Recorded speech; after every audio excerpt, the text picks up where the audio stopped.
Metal Gear, one of the biggest stealth game franchises in the world and often credited with making the genre what it is today. Other than that though, the game also features huge storylines, memorable boss fights, and sometimes edgy humour. But people who have played the games will know that part of their charm are the many pop culture references hidden within them. These range from James Bond to Escape from New York and everything in between. One icon in particular that keeps cropping up in the series is Ziggy Stardust himself, David Bowie. The late, great glam rock superstar is mentioned and referenced in many ways throughout the games. In this episode, I aim to explore one of the more interesting Bowie references I could find in the Metal Gear games. A lot of this is going to be speculation and theorizing, so don't think anything I say is fact, it's just my interpretation. So, towards the start of Metal Gear Solid 3 Snake Eater, there is a radio conversation between Naked Snake and Major Zero. Major Zero asks Snake to call him by the codename Major Tom. Now at first, this is explained as a reference to one of the tunnels in The Great Escape, but knowing the game's affinity for Bowie, I find it hard to believe that he did not influence the name in some way. There is a character in some of Bowie's songs with the name of Major Tom. Many people have different theories of which songs are about Major Tom, but in the songs Space Oddity and Ashes to Ashes, he is actually referenced by name, so these are the sources I'm going to be looking at. Now, let's look at the relevance of Major Tom to Major Zero. In the song Ashes to Ashes, two things stand out. The first is the lyric, "We know Major Tom's a junkie."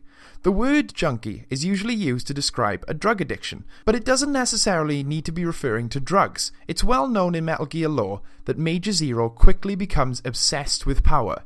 Some might even say addicted to it. Now, that's quite a loose connection, so let's dig a little deeper. The final words of the song are repeated numerous times in a way that makes them feel like instructions.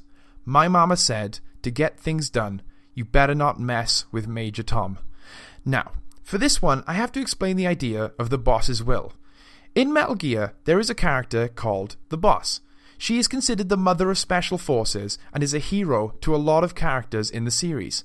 She spent her final days shrouded by mystery, doing things out of character and turning on people she claimed to love.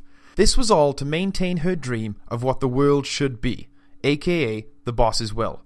After her death, many characters attempted to carry out the boss's will, or what they believed it to be. Because of the mystery surrounding her life and death, many people had conflicting ideas of what she'd wished.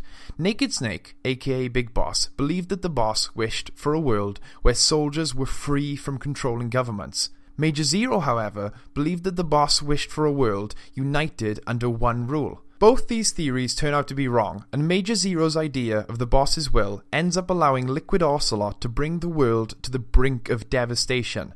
So back to the song. The lyrics could be interpreted as a warning. Mama, being the boss, the mother of special forces, warning that Major Tom, aka Major Zero, should not be listened to if her will is to be carried out. Now again, this is all very loose, but it's not that far-fetched to consider that Hideo Kojima and the other writers looked at these lyrics for inspiration when creating the story of Metal Gear Solid 3 and the character of Major Zero. I want to mention one more similarity between the two characters. Space Oddity is the most famous Bowie song that features Major Tom, and one of the biggest themes of the song is the idea of losing control.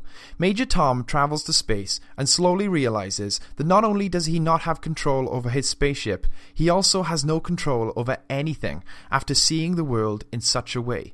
The main evidence for this are the following lyrics. Though I'm past 100,000 miles, I'm feeling very still, and I think my spaceship knows which way to go. Here I am, sitting in my tin can, far above the world. Planet Earth is blue, and there's nothing I can do. These themes can be applied to Major Zero's later life. Zero creates a secret organization named the Patriots, and quickly begins to gain control over many different governments and powers in the world. This continues into his old age, where he realizes that he is not fit to command over his secret empire. After losing his best friend, Big Boss, Zero was unable to trust anyone. So instead of choosing a successor, Zero created a complex system of AIs to carry out his version of the boss's will.